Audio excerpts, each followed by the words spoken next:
राधे राधे। प्रणाम सभी को। वसुदेव सुतं देवं कंसचाणूरमर्दनं देवकी परमानंदं कृष्णं वंदे जगद्गुरुं। श्री कृष्णं वंदे जगद्गुरुं।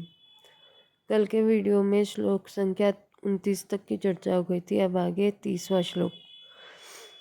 साधिभूतादिदैवं मां साधियज्ञं च ये विदुः प्रयाण काले च मां ते विदुर्युक्तचेतसा। जो मनुष्य अधिभूत तथा अधिदेव के सहित और अधियज्ञ के सहित मुझे जानते हैं, वे मुझ में लगे हुए चित्त वाले मनुष्य अंतकाल में भी मुझे ही जानते हैं और प्राप्त होते हैं। व्याख्या। साधिभूतादि दैवम मम साधियज्ञम च ये विदु।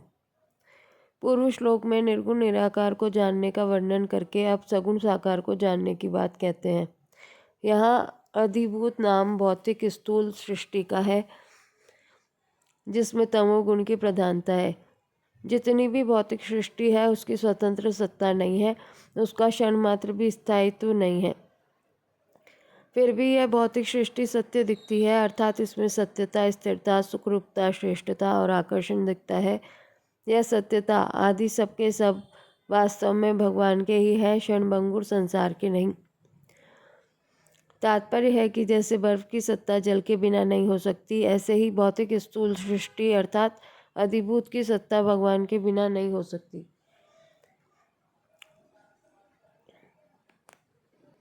इस प्रकार तत्व से यह संसार भगवत स्वरूप ही है, ऐसा जानना ही अधिभूत के सहित भगवान को जानना है। अधिदैव इस नाम की सृष्टि की रचना करने वाले हिरण्यगर्भ ब्रह्मा जी का है, जिनमें रजोगुण की प्रधानता है। भगवान ही ब्रह्मा जी के रूप में प्रकट होते हैं, अर्थात तत्व से ब्रह्मा जी भगवत स्वरूप ही हैं। ऐसा जानना ही अधिदेव के सहित भगवान को जानना है। अधियज्ञ नाम भगवान विष्णु का है, जो अंतर्यामी रूप से सब में व्याप्त है और जिनमें सत्वगुण की प्रधानता है। तत्व से भगवान ही अंतर्यामी रूप से सब में परिपूर्ण है। ऐसा जानना ही अधियज्ञ के सहित भगवान को जानना है। अधिभूत, अधिदैव और अधियज्ञ के सहित भगवान को जानने का तात्पर्य है कि भगवान श्री कृष्ण के शरीर के किसी एक अंश में विराट रूप है। उस विराट रूप में अधिभूत, अधिदेव और अधियज्ञ मतलब ब्रह्मा जी, अनंत ब्रह्मांड, ब्रह्मा जी और विष्णु आदि सभी हैं। जैसा कि अर्जुन ने कहा है, हे देव, मैं आपके शरीर में संपूर्ण प्राणियों को, जिनकी नाभि से कमल निकला है, उन विष्णु को, कमल पर विराजमान ब्रह्मा को और शंकर आदि को देख रहा हूँ। अतः तत्व से अधिभूत, अधिदेव और अधियज्ञ भगवान श्री कृष्ण ही है। श्री कृष्ण ही समग्र भगवान है। प्रयाण काले च माम ते विदुर्युक्त चेतस। जो संसार के भोगों और संग्रह की प्राप्ति अप्राप्ति में समान रहने वाले हैं तथा संसार से सर्वथा उपरत होकर भगवान में लगे हुए हैं, वे पुरुष युक्त चेता है। ऐसे युक्त चेता मनुष्य अंतकाल में भी मेरे को ही जानते हैं, अर्थात अंतकाल की पीड़ा आदि में भी वे मेरे को ही अटल रूप से स्थित रहते हैं। अंतकाल में भी मेरे में ही अटल रूप से स्थित रहते हैं। उनकी ऐसी दृढ़ स्थिति होती है कि वे स्थूल और सूक्ष्म शरीर में कितनी ही हलचल होने पर भी कभी किंचन मात्र भी विचलित नहीं होते। भगवान के समग्र रूप संबंधी विशेष बात। पहली, प्रकृति और प्रकृति के कार्य, क्रिया, पदार्थ आदि के साथ अपना संबंध मानने से ही सभी विकार पैदा होते हैं और उन क्रिया, पदार्थ आदि की प्रकट रूप से सत्ता दिखने लग जाती है। परंतु प्रकृति और प्रकृति के कार्य से सर्वथा संबंध विच्छेद करके भगवत स्वरूप में स्थित होने से उनकी स्वतंत्र सत्ता उस भगवत तत्व में ही लीन हो जाती है। फिर उनकी कोई स्वतंत्र सत्ता नहीं दिखती। जैसे किसी व्यक्ति के विषय में हमारी जो अच्छे और बुरे की मान्यता है, वह मान्यता हमारी ही की हुई है। तत्व से तो वह व्यक्ति भगवान का स्वरूप है, अर्थात उस व्यक्ति में तत्व के सिवाय दूसरा कोई स्वतंत्र व्यक्तित्व भी नहीं है। ऐसे ही संसार में यह ठीक है, ये बेठीक है, इस प्रकार ठीक बेठीक की मान्यता हमारी ही की हुई है। तत्व से तो संसार भगवान का ही स्वरूप है। हाँ, संसार में जो वर्ण आश्रम की मर्यादा है, ऐसा काम करना चाहिए और ऐसा नहीं करना चाहिए, यह जो विधि निषेध की मर्यादा है, इनको महापुरुषों ने जीवों के कल्याणार्थ व्यवहार के लिए मान्यता दी है। जब यह भौतिक सृष्टि नहीं थी तब भी भगवान थे और इनके लीन होने पर भी भगवान रहेंगे। इस तरह से जब वास्तविक भगवत तत्व का बोध हो जाता है तब भौतिक सृष्टि की सत्ता भगवान में ही लीन हो जाती है, अर्थात इस सृष्टि की स्वतंत्र सत्ता नहीं रहती। इसका यह तात्पर्य नहीं है कि संसार की स्वतंत्र सत्ता न रहने पर संसार मिट जाता है, उसका अभाव हो जाता है। प्रत्युत अंतःकरण में सत्यत्वेन जो संसार की सत्ता और महत्ता बैठी हुई थी, जो कि जीव के कल्याण में बाधक थी, वह नहीं रहती। जैसे सोने के गहनों की अनेक तरह की आकृति और अलग अलग उपयोग होने पर भी उन सब में एक ही सोना है, ऐसे ही भगवत भक्त के द्वारा अनेक तरह का यथायोग सांसारिक व्यवहार होने पर भी उन सब में एक ही भगवत तत्व है, ऐसी अटल बुद्धि रहती है। इस तत्व को समझने के लिए ही 29वें और 30वें श्लोक में समग्र रूप का वर्णन हुआ है। दूसरा, उपासना की दृष्टि से भगवान के प्राय दो रूपों का विशेष वर्णन आता है, एक सगुण और एक निर्गुण। इनमें सगुण के दो भेद होते हैं, एक सगुण साकार और एक सगुण निराकार। परंतु निर्गुण के दो भेद नहीं होते, निर्गुण निराकार ही होता है। हाँ, निराकार के दो भेद होते हैं, एक सगुण निराकार और एक निर्गुण निराकार। उपासना करने वाले दो रुचि के होते हैं, एक सगुण विषयक रुचि वाले और एक निर्गुण विषयक रुचि वाले। परंतु इन दोनों की उपासना भगवान के सगुण निराकार रूप से ही शुरू होती है। जैसे परमात्मा प्राप्ति के लिए कोई भी साधक चलता है तो वह पहले परमात्मा है, इस प्रकार परमात्मा की सत्ता को मानता है और वे परमात्मा सबसे श्रेष्ठ है, सबसे दयालु है, उनसे बढ़कर कोई है नहीं, ऐसे भाव उसके भीतर रहते हैं। तो उपासना सगुण निराकार से ही शुरू हुई।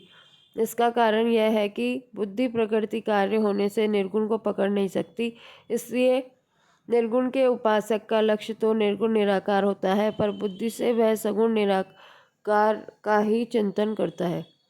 सगुण की ही उपासना करने वाले पहले सगुण साकार मानकर उपासना करते हैं, परंतु मन में जब तक साकार रूप दृढ़ नहीं होता तब तक प्रभु है और वो मेरे सामने है, ऐसी मान्यता मुख्य होती है। इस मान्यता में सगुण भगवान की अभिव्यक्ति जितनी अधिक होती है उतनी ही उपासना ऊंची मानी जाती है। अंत में जब वह सगुण साकार रूप से भगवान के दर्शन, भाषण, स्पर्श और प्रसाद प्राप्त कर लेता है तब उसकी उपासना की पूर्णता हो जाती है। निर्गुण की उपासना करने वाले परमात्मा को संपूर्ण संसार में व्यापक समझते हुए चिंतन करते हैं।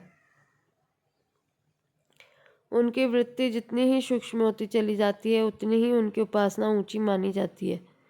अंत में सांसारिक आसक्ति और गुणों का सर्वथा त्याग होने पर जब मैं तू आदि कुछ भी नहीं रहता, केवल चिन्मय तत्व शेष रह जाता है, तब उसकी उपासना की पूर्णता हो जाती है। इस प्रकार दोनों की अपनी अपनी उपासना की पूर्णता होने पर दोनों की एकता हो जाती है, अर्थात दोनों एक ही तत्व को प्राप्त हो जाते हैं। सगुण साकार के उपासकों को तो भगवत कृपा से निर्गुण निराकार का भी बोध हो जाता है। मम दर्शन फल परम अनुपा जीव पावनी सहज स्वरूपा। निर्गुण निराकार के उपासक में यदि भक्ति के संस्कार हैं और भगवान के दर्शन की अभिलाषा है तो उसे भगवान के दर्शन हो जाते हैं, अथवा भगवान को उससे कुछ काम लेना होता है तो भगवान अपनी तरफ से भी दर्शन दे सकते हैं। जैसे निर्गुण निराकार के उपासक मधुसूदनाचार्य जी को भगवान अपनी तरफ से दर्शन दिए थे। तीसरा, वास्तव में परमात्मा सगुण, निर्गुण, साकार, निराकार सब कुछ है। सगुण निर्गुण तो उनके विशेषण है, नाम है। साधक परमात्मा को गुणों के सहित मानता है तो उसके लिए वे सगुण है, और साधक उनको गुणों से रहित मानता है तो उसके लिए वे निर्गुण है। वास्तव में परमात्मा सगुण तथा निर्गुण दोनों है और दोनों से परे भी है, परंतु इस वास्तविकता का पता तभी लगता है जब बोध होता है। भगवान के सौंदर्य, माधुर्य, ऐश्वर्य, औदार्य आदि जो दिव्य गुण है, उन गुणों के सहित सर्वत्र व्यापक परमात्मा को सगुण कहते हैं। इस सगुण के दो भेद होते हैं। पहला, सगुण निराकार। जैसे आकाश का गुण शब्द है, पर आकाश का कोई आकार नहीं है, इसलिए आकाश सगुण निराकार हुआ। ऐसे ही प्रकृति और प्रकृति के कार्य, संसार में परिपूर्ण रूप से व्यापक परमात्मा का नाम सगुण निराकार है। दूसरा, सगुण साकार। वे ही सगुण निराकार परमात्मा जब अपनी दिव्य प्रकृति को अधिष्ठित करके अपनी योग माया से लोगों के सामने प्रकट हो जाते हैं, उनकी इंद्रियों के विषय हो जाते हैं, तब उन परमात्मा को सगुण साकार कहते हैं। सगुण तो वे थे ही, आकृति युक्त प्रकट हो जाने से वे साकार कहलाते हैं। जब साधक परमात्मा को दिव्य अलौकिक गुणों से भी रहित मानता है, अर्थात साधक की दृष्टि केवल निर्गुण परमात्मा की तरफ रहती है, तब परमात्मा का वह स्वरूप निर्गुण निराकार कहा जाता है। गुणों के भी दो भेद होते हैं। परमात्मा के स्वरूपभूत सौंदर्य, माधुर्य, ऐश्वर्य आदि दिव्य अलौकिक अपराकृत गुण, और दूसरा प्रकृति के सत्व, रज और तम गुण। परमात्मा चाहे सगुण निराकार हो, चाहे सगुण साकार हो, वे प्रकृति के सत्व, रज और तम तीनों गुणों से सर्वथा रहित है, अतीत है।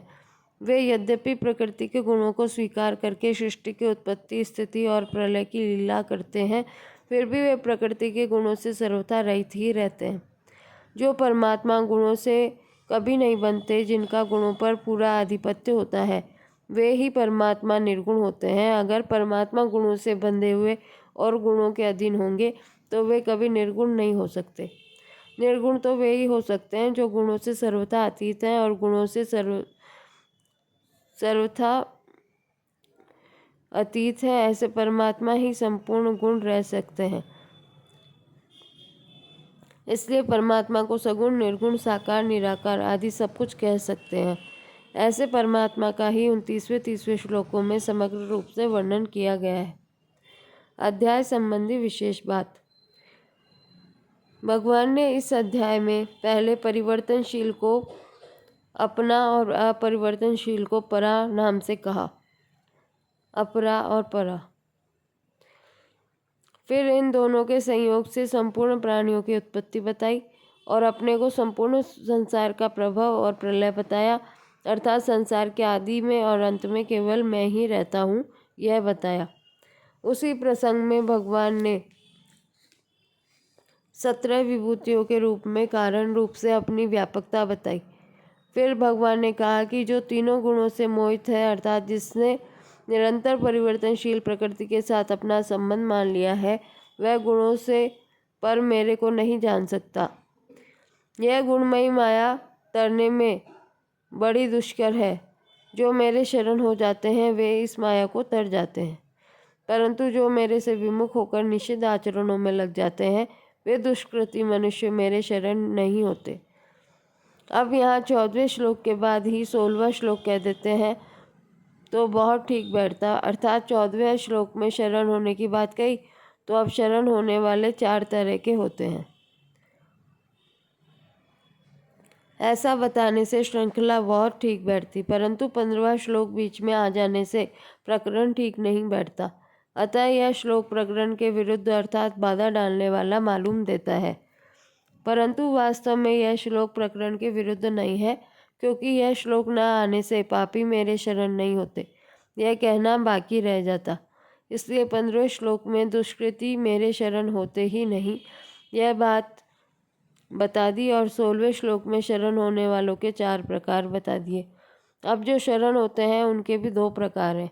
एक तो भगवान को भगवान समझकर, अर्थात भगवान की महत्ता समझकर भगवान के शरण होते हैं, और दूसरे भगवान को साधारण मनुष्य मानकर देवताओं को सबसे बड़ा मानते हैं। इसलिए भगवान का आश्रय न लेकर कामना पूर्ति के लिए देवताओं के शरण हो जाते हैं। देवताओं के शरण होने में भी 2 हेतु होते हैं, कामनाओं का बढ़ जाना और भगवान की महत्ता को न जानना। इनमें से पहले हेतु का वर्णन तो 20वें से 23वें श्लोक तक कर दिया और दूसरे हेतु का वर्णन 24वें श्लोक में कर दिया। जो भगवान को साधारण मनुष्य मानते हैं उनके सामने भगवान प्रकट नहीं होते, यह बात 25वें श्लोक में बता दी। अब ऐसा असर पड़ता है कि भगवान भी माया से ढके होंगे। अतः भगवान कहते हैं कि मेरा ज्ञान ढका हुआ नहीं है, मेरे को न जानने में राग द्वेष ही मुख्य कारण है। जो इस द्वंद्वरूप मोह से रहित होते हैं वे दृढ़व्रती होकर मेरा भजन करते हैं। जो मेरा आश्रय लेकर यत्न करते हैं वे मेरे समग्र रूप को जान जाते हैं और अंत में मेरे को ही प्राप्त होते हैं। इस अध्याय पर आदि से अंत तक विचार करके देखें तो भगवान के विमुख और सम्मुख होने का ही इसमें वर्णन है। तात्पर्य है कि जड़ता की तरफ वृत्ति रखने से मनुष्य बार बार जन्मते मरते रहते हैं। अगर वे जड़ता से विमुख होकर भगवान के सम्मुख हो जाते हैं तो वे सगुण निराकार, निर्गुण निराकार और सगुण साकार ऐसे भगवान के समग्र रूप को जानकर अंत में भगवान को ही प्राप्त हो जाते हैं। परिशिष्ट भाव। इस अध्याय के आरंभ में भगवान ने अर्जुन से कहा था कि मैं वह विज्ञान सहित ज्ञान कहूँगा जिससे तू मेरे समग्र रूप को जान जाएगा और जिसको जानने के बाद फिर कुछ भी जानना बाकी नहीं रहेगा। फिर 19वें श्लोक में भगवान ने वासुदेव सर्वम कहकर अपने समग्र रूप का संक्षेप वर्णन किया। अब अध्याय के अंत में भगवान उसका खुलासा करते हैं। साधक का जन्म तो हो चुका है और व्याधि अवश्यंभावी नहीं है, परंतु वृद्धावस्था और मृत्यु ये दोनों अवश्यंभावी है और इनसे मनुष्य को अधिक दुख होता है। इसलिए यहाँ जरा मरण मोक्षाय कहने का तात्पर्य है कि भगवान का आश्रय लेने वाले भक्त जरा और मरण दोनों से मुक्त हो जाते हैं, अर्थात उनको शरीर के रहते हुए वृद्धावस्था का भी दुख नहीं होता और गति के विषय में भी दुख नहीं होता कि मरने के बाद हमारी क्या गति होगी।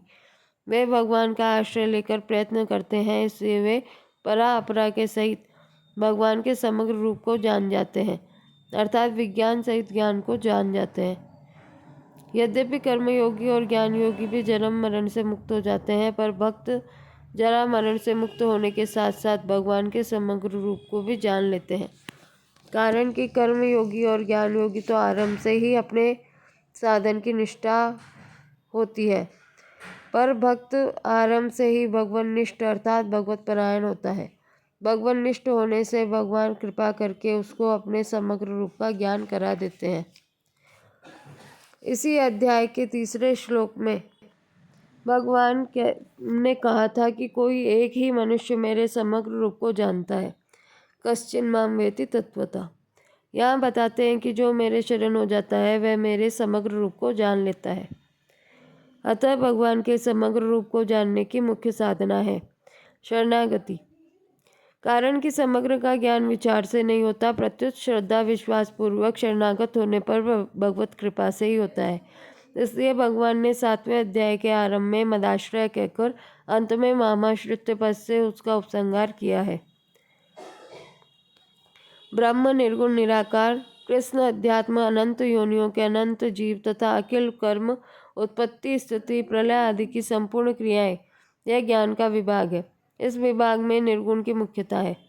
अधिभूत, अपने शरीर सहित संपूर्ण पांच भौतिक जगत, अधिदेव मन इंद्रियों के अधिष्ठात्री देव सहित ब्रह्मा जी आदि सभी देवता तथा अधियज्ञ अंतर्यामी विष्णु और उनके सभी रूप, यह विज्ञान का विभाग है। इस विभाग में सगुण की मुख्यता है। अधिभूत, अधिदेव और अधियज्ञ के सहित कहने का तात्पर्य है कि सत असत परा अपरा सब कुछ भगवान ही है, भगवान के सिवाय किंचन मात्र भी कुछ नहीं है। सत असत को अलग अलग करने से ज्ञान मार्ग होता है।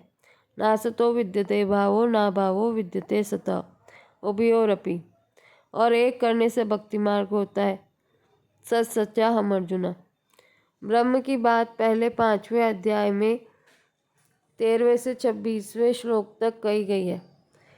कृष्ण अध्यात्म की बात पहले 6ठे अध्याय के 29वें श्लोक में सर्वभूतस्थमात्मानं पद से कही गई है।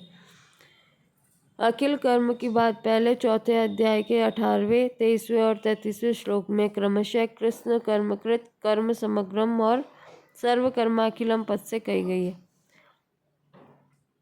अभाव कर्म का होता है, आत्मा या ब्रह्म का नहीं।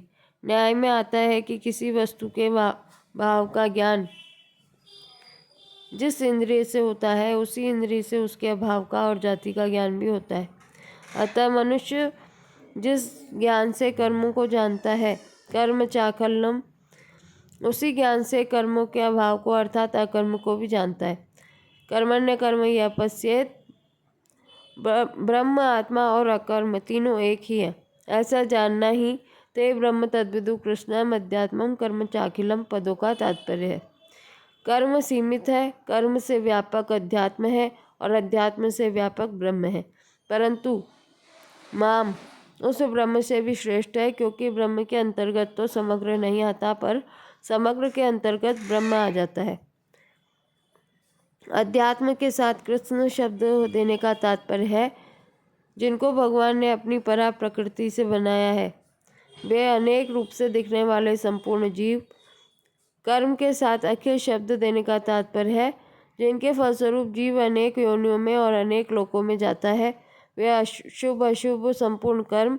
परंतु ब्रह्म के साथ कृष्ण या अखिल शब्द न देने का तात्पर्य है कि ब्रह्म अनेक नहीं है, प्रत्युत एक ही है। गीता में भगवान ने दो निष्ठाएं बताई है, कर्मयोग और ज्ञान योग।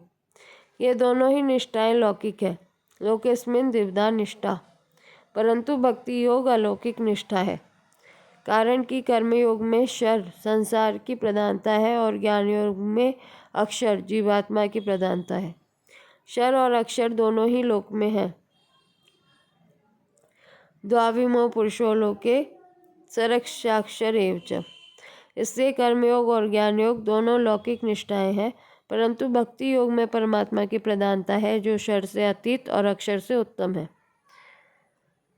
इसलिए भक्ति योग अलौकिक निष्ठा है। भगवान के समग्र रूप में ब्रह्म, अध्यात्म तथा कर्म, इनमें लौकिक निष्ठा की बात आई है, और अधिभूत, अधिदेव तथा अधियज्ञ, इनमें अलौकिक निष्ठा की बात आई है। ज्ञान लौकिक है, न ही ज्ञानेन सदृशम पवित्रम इह विद्यते, और विज्ञान अलौकिक है। लौकिक तथा अलौकिक दोनों ही समग्र भगवान के रूप हैं। वासुदेवः सर्वम। लोक शब्द में जड़ भी है और चेतन भी। केवल जड़ अथवा केवल चेतन का वाचक लोक शब्द नहीं हो सकता। अतः लौकिक में जड़ और चेतन दोनों आते हैं, पर अलौकिक में केवल चेतन ही आता है, क्योंकि अलौकिक सदा चिन्मय ही होता है, परंतु समग्र में लौकिक और अलौकिक दोनों आ जाते हैं। यहाँ एक विशेष ध्यान देने की बात है कि निर्गुण निराकार ब्रह्म का नाम भगवान के समग्र रूप के अंतर्गत आया है। लोगों में प्रायः इस बात की प्रसिद्धि है कि निर्गुण निराकार ब्रह्म के अंतर्गत ही सगुण ईश्वर है। ब्रह्म माया रहित है और ईश्वर माया सहित है, अतः ब्रह्म के एक अंश में ईश्वर है। वास्तव में ऐसा मानना शास्त्र सम्मत एवं युक्ति संगत है। वास्तव में ऐसा मानना शास्त्र सम्मत एवं युक्ति संगत नहीं है, क्योंकि जब ब्रह्म में माया है ही नहीं, तो फिर माया सहित ईश्वर ब्रह्म के अंतर्गत कैसे हुआ? ब्रह्म में माया कहाँ से आई? परंतु गीता में भगवान कह रहे हैं कि मेरे समग्र रूप के एक अंश में ब्रह्म है, इसलिए भगवान ने अपने को ब्रह्म का आधार बताया है। ब्रह्मणो ही प्रतिष्ठाम, मैं ब्रह्म की प्रतिष्ठा हूँ, तथा मया तत्मिदं सर्वम जगद अव्यक्त मूर्तिना, यह सब संसार मेरे अव्यक्त स्वरूप से व्याप्त है। भगवान के इस कथन का तात्पर्य है कि ब्रह्म का अंश मैं नहीं हूँ, प्रत्युत मेरा अंश ब्रह्म है। अतः निष्पक्ष विचार करने से ऐसा दिखता है कि गीता में ब्रह्म की मुख्यता नहीं है, प्रत्युत ईश्वर की मुख्यता है। पूर्ण तत्व समग्र ही है। समग्र से सगुण, निर्गुण, साकार, निराकार सब आ जाते हैं। वास्तव में देखा जाए तो समग्र रूप सगुण का ही हो सकता है, क्योंकि सगुण शब्द के अंतर्गत तो निर्गुण आ सकता है, पर निर्गुण शब्द के अंतर्गत सगुण नहीं आ सकता। कारण कि सगुण में निर्गुण का निषेध नहीं है, जबकि निर्गुण में गुणों का निषेध है। अतः निर्गुण में समग्र शब्द लग ही नहीं सकता। इसलिए यहाँ अध्यात्म और कर्म के साथ तो क्रमशः कृष्ण और अखिल शब्द आए हैं, जो समग्रता के वाचक है, पर ब्रह्म के साथ समग्रता का वाचक कोई शब्द कहीं भी नहीं आया है। अतः समग्रता सगुण से ही है, निर्गुण में नहीं। प्रश्न: ब्रह्म, अध्यात्म और कर्म ये तीनों लौकिक कैसे हैं? उत्तर: भगवान ने ब्रह्म को अक्षर कहा है, अक्षरम ब्रह्म परमम, और जीव को भी अक्षर कहा है, द्वामिमो पुरुषो लोके सरक्षाक्षर एव च। जीव और ब्रह्म दोनों एक है। अयम आत्मा ब्रह्म। प्रकृति के साथ संबंध होने से जो जीव है वही प्रकृति के साथ संबंध न होने से सामान्य ब्रह्म है। अतः गीता के अनुसार जैसे जीव लोक में है ऐसे ही ब्रह्म भी लोक में है, अर्थात ब्रह्म लौकिक निष्ठा से प्रापणीय तत्व है। अध्यात्म अर्थात जीव ने जगत को धारण किया हुआ है। यदम धार्यते जगत। जीव की अपनी स्वतंत्र सत्ता नहीं है, इससे जगत के संग में जीव भी जगत अर्थात लौकिक हो जाता है। लोक में होने के कारण भी जीव लौकिक है। ममैवांशो जीव लोके द्वाविमो पुरुषो लोके सरक्षाक्षर एव च। कर्म दो प्रकार के होते हैं, सकाम भाव से और निष्काम भाव से। ये दोनों ही प्रकार के कर्म लोक में होने से लौकिक है। प्रश्न, अधिभूत, अधिदेव और अधियज्ञ ये तीनों अलौकिक कैसे हैं? उत्तर, अधिभूत अर्थात संपूर्ण पांच भौतिक जगत तत्व से भगवान का ही स्वरूप होने से अलौकिक है। अमृतम च मृत्युस्य सच्चा हम अर्जुन। अमृत और मृत्यु तथा सत्य और असत भी मैं ही हूँ। भगवान ने अर्जुन को जो विराट रूप दिखाया था वह भी दिव्य अर्थात अलौकिक था। वह दिव्य विराट रूप भगवान अपने ही दिव्य शरीर से एक अंग में दिखाए थे। अतः भगवान का ही विराट रूप होने से यह पांच भौतिक जगत भी अलौकिक ही है। भगवान ने संसार में अपनी विभूतियों को भी दिव्य अर्थात अलौकिक कहा है। दिव्यायात्म विभूतय मम दिव्यानाम विभूति नाम। परंतु जीव को अज्ञानवश अपनी बुद्धि से राग द्वेष के कारण यह जगत लौकिक दिखता है। इसलिए अज्ञान मिटने पर जड़ता रहती ही नहीं, केवल चिन्मयता रहती है। यह जगत लौकिक दिखता है, इसलिए अज्ञान मिटने पर जड़ता रहती ही नहीं, केवल चिन्मयता रहती है। अधिदेव अर्थात ब्रह्मा जी आदि सभी देवता अलौकिक हैं। अधियज्ञ अर्थात अंतर्यामी भगवान सबके हृदय में रहते हुए भी निर्लिप्त होने के कारण अलौकिक है। भगवान ने साधिभूतादिदेवम माम साधियज्ञम पदों में अपने को अधिभूत, अधिदेव और अधियज्ञ के सहित जानने की बात कही है। इससे सिद्ध होता है कि परमात्मा के सहित होने से ही ये तीनों अलौकिक है, अन्यथा लौकिक ही है। जब तक भगवान के साथ संबंध नहीं होता तब तक सब लौकिक ही होता है, परंतु भगवान के साथ संबंध होने से सब अलौकिक हो जाता है। इसलिए अपना उद्योग मुख्य होने से कर्मयोग तथा ज्ञान योग लौकिक निष्ठा है और भगवान का आश्रय मुख्य होने से भक्ति योग अलौकिक निष्ठा है। वास्तव में लौकिक कोई तत्व नहीं है, वास्तविक तत्व तो अलौकिक ही है, परंतु साधक की दृष्टि से लौकिक और अलौकिक ये दो भेद कहे गए हैं। तात्पर्य है कि लौकिक अलौकिक का विभाग अज्ञानवश होने वाले राग और द्वेष के कारण ही है। राग द्वेष न हो तो सब कुछ अलौकिक चिन्मय दिव्य ही है। वासुदेवः सर्वम। कारण कि लौकिक ही स्वतंत्र सत्ता ही नहीं है, राग द्वेष के कारण ही लौकिक की सत्ता और महत्ता दिखती है। राग द्वेष के कारण ही जीव ने भगवत स्वरूप संसार को भी लौकिक बना दिया और खुद भी लौकिक बन गया। विज्ञान सहित ज्ञान का अर्थात भगवान के समग्र रूप का वर्णन करने का तात्पर्य यही है कि जड़ चेतन, सत असत, परा अपरा, क्षेत्र क्षेत्रज्ञ आदि भी कुछ भी है वह सब भगवान का ही स्वरूप है। इसलिए भगवान ने यहाँ समग्र रूप के वर्णन के आदि और अंत में माम पद दिया है जो समग्र का वाचक है। मामाश्रित्य और माम ते विदु। भगवान ने कर्मों की गति को गहन बताया है। गहना कर्मणो गति, पर भक्त उसको भी जान लेता है। कर्म में अकर्म और अकर्म में कर्म दोनों को भक्त जान लेता है।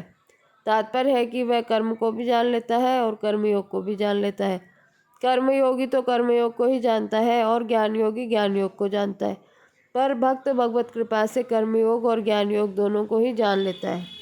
इसी अध्याय के पहले श्लोक में आए योगम युंजन मदाश्रय को यहाँ मामाश्रित यतन्ति पदों से और मयासक्त मना को यहाँ युक्त चेतसा पद से कहा गया है। तात्पर्य है कि मेरा आश्रय लेने से भक्त को कर्मयोग तथा ज्ञान योग की भी सिद्धि हो जाती है, अर्थात वे दोनों के फल रूप से ब्रह्म को भी जान लेता है। ते ब्रह्म तद्विदु, और मेरे समग्र रूप को भी जान लेता है। माम ते विदु। प्रयाण कालेपी में अपी पद देने का तात्पर्य है कि वे भक्त मेरे को पहले से भी जानते हैं और अंतकाल में भी जानते हैं, अर्थात उनका ज्ञान कभी लुप्त नहीं होता। ऐसे भक्त युक्त चेता हो जाते हैं, अर्थात उनके मन की स्वतंत्र सत्ता नहीं रहती, प्रत्युत केवल भगवान ही रहते हैं। भगवान के साथ उनकी अभिन्नता होने से न वे भगवान से वियुक्त होते हैं, न भगवान उनसे वियुक्त होते हैं। ऐसे युक्त चेता भक्त अंतकाल में कुछ भी चिंतन होने पर भी योग भ्रष्ट नहीं होते, प्रत्युत भगवान को ही प्राप्त होते हैं। प्रयाण काले पिछे माम ते विदुरयुक्त चेतस। कारण कि उन भक्तों की दृष्टि में जब भगवान के सिवाय किंचन मात्र भी कुछ नहीं है, तो फिर उनका मन भगवान को छोड़कर कहाँ जाएगा, क्यों जाएगा, कैसे जाएगा। उनके मन में कुछ भी चिंतन होगा तो भगवान का ही चिंतन होगा, फिर उनका मन विचलित कैसे होगा, और मन के विचलित हुए बिना वह योग भ्रष्ट कैसे होगा। कारण सापेक्ष साधन में योग से मन के विचलित होने पर ही मनुष्य योग भ्रष्ट होता है, योगात चलित मानस। परंतु सब जगह भगवान को देखने वाले का भगवान से नित्य योग रहता है। भगवान के कुछ भक्त तो मुक्ति चाहते हैं, जरा मरण मोक्षाय, और कुछ भक्त प्रेम चाहते हैं। मामते विदुर युक्त चेतस। मुक्ति चाहने वाले भक्त कर्मयोग और ज्ञान योग, ब्रह्म अध्यात्म और कर्म को जान लेते हैं, पर प्रेम चाहने वाले भक्त स्वयं समग्र भगवान को जान लेते हैं। माम विदु। भगवान अपने प्रेमी भक्तों को कर्मयोग, बुद्धि योग और ज्ञान योग दोनों प्रदान कर देते हैं।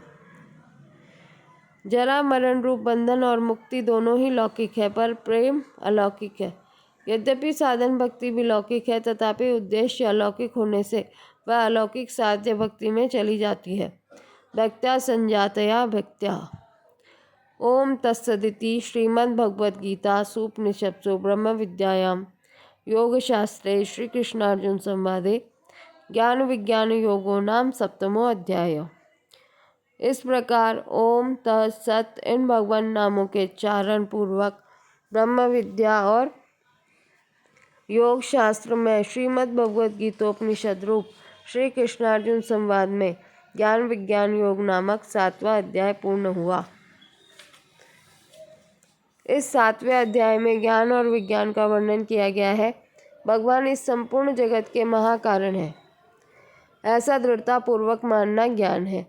ऐसे ही भगवान के सिवाय कुछ भी नहीं है, ऐसा अनुभव हो जाना विज्ञान है।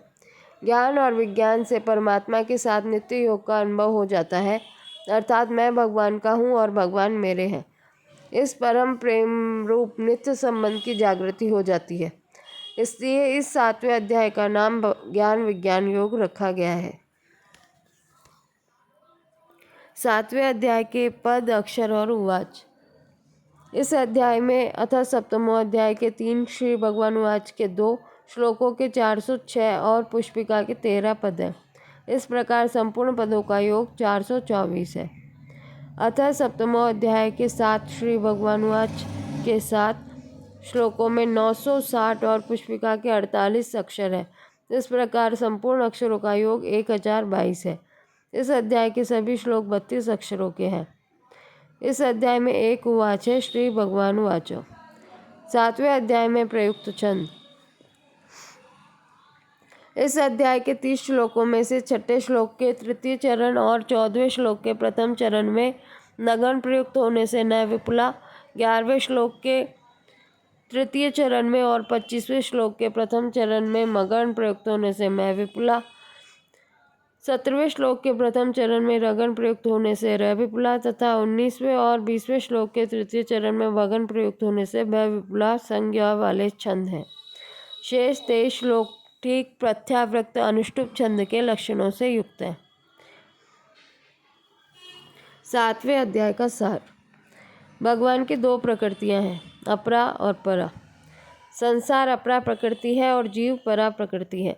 अपरा प्रकृति जड़ तथा निरंतर परिवर्तनशील है और परा प्रकृति चेतन तथा नित्य अपरिवर्तनशील है। भगवान ने अपरा और परा दोनों को ही अपनी ही प्रकृति अर्थात स्वभाव बताया है। इतियम में पराम। भगवान का स्वभाव होने से अपरा प्रकृति ही की स्वतंत्र सत्ता नहीं है, परंतु जीव अपरा को सत्ता और महत्ता देकर उसके साथ अपना संबंध जोड़ लेता है। यह संबंध जीव दो प्रकार से मानता है, अहमता पूर्वक जैसे मैं शरीर हूँ और ममता पूर्वक जैसे शरीर मेरा है।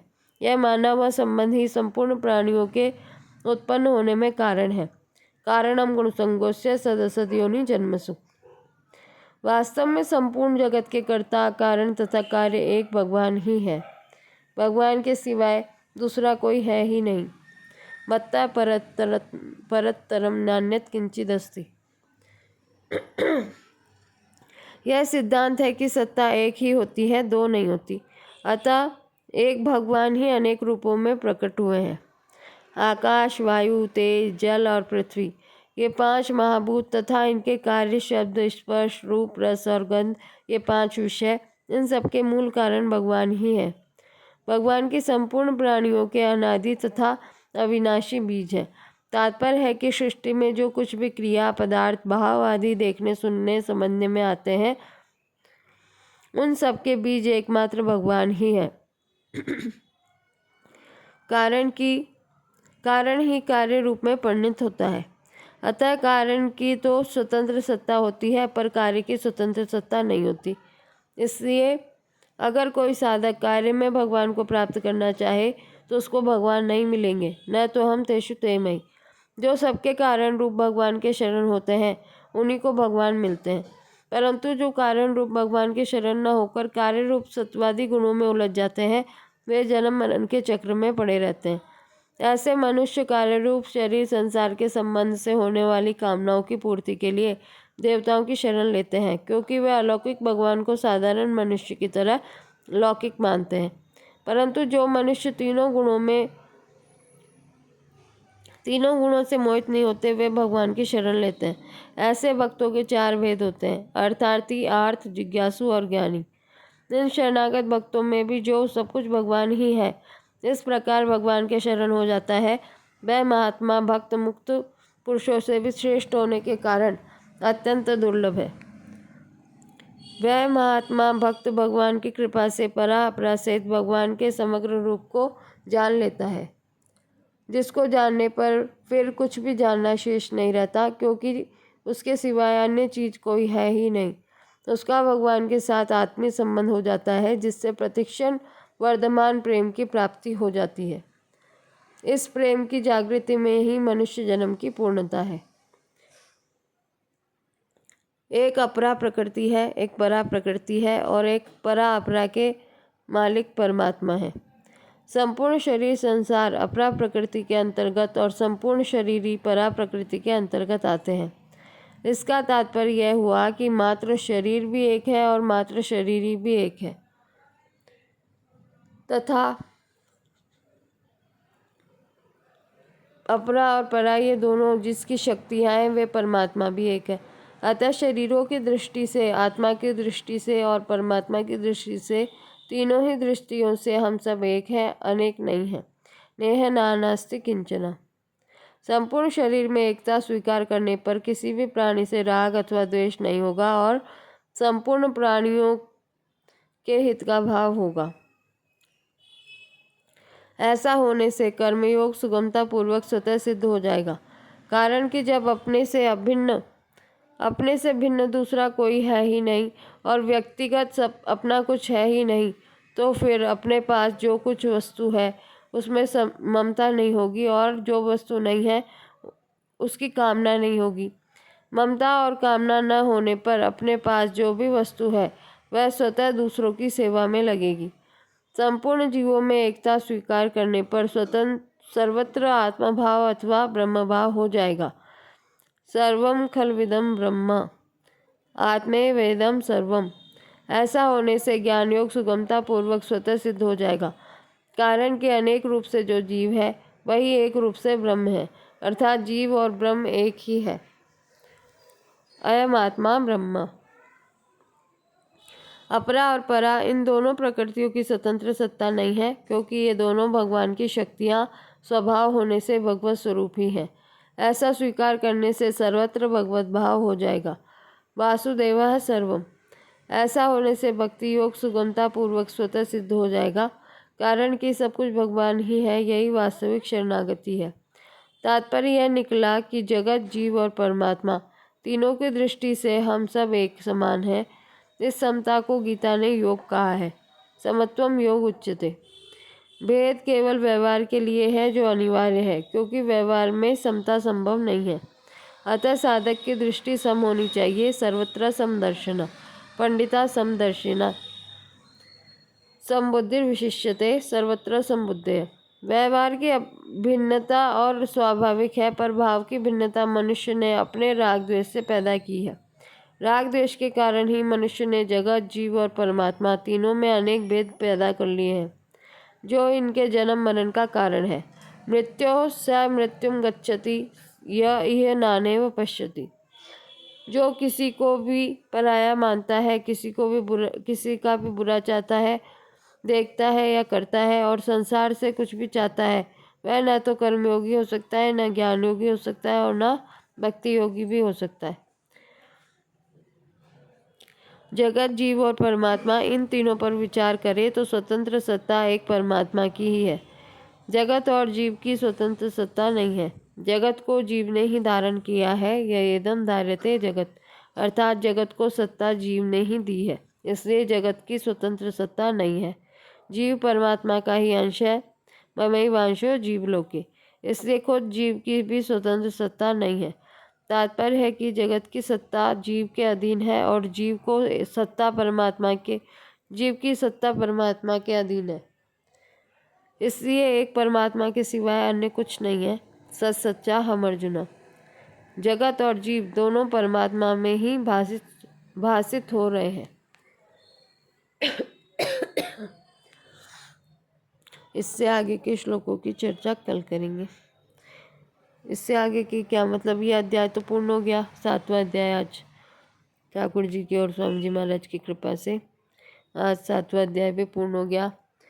और साधक संजीवनी की 101 नंबर की क्लास है ये। आप सभी से प्रार्थना है अन्य सभी लोगों को भी इससे जोड़े, जो उन तक भी सत्संग लाभ पहुँचे, वो भी गीता के रहस्य को जान सके। और जो भी नए लोग जुड़ रहे हैं, सुन रहे हैं रोज, बहुत बहुत धन्यवाद। और इस चैनल को लोग सब्सक्राइब करें, जिससे नई क्लास उन तक पहुंच जाए। अब कल अपन नया 8वां अध्याय शुरू करेंगे। देखते देखते 7 अध्याय पूर्ण हो गए, बाकी भी हो जाएंगे और संपूर्ण साधक संजीवनी का पठन मनन हो जाएगा। सब ये संतों की कृपा है, ठाकुर जी की कृपा है, आप लोगों की कृपा है, तभी हो पाएगी ये पूरी। अभी तो 7वां अध्याय तक पहुँचे, ठाकुर जी कृपा करेंगे तो 18 अध्याय भी पूर्ण हो जाएंगे। ऐसी कामना है ठाकुर जी से। बस आप सब नित्य निरंतर भजन में लगे रहिए। राधे राधे।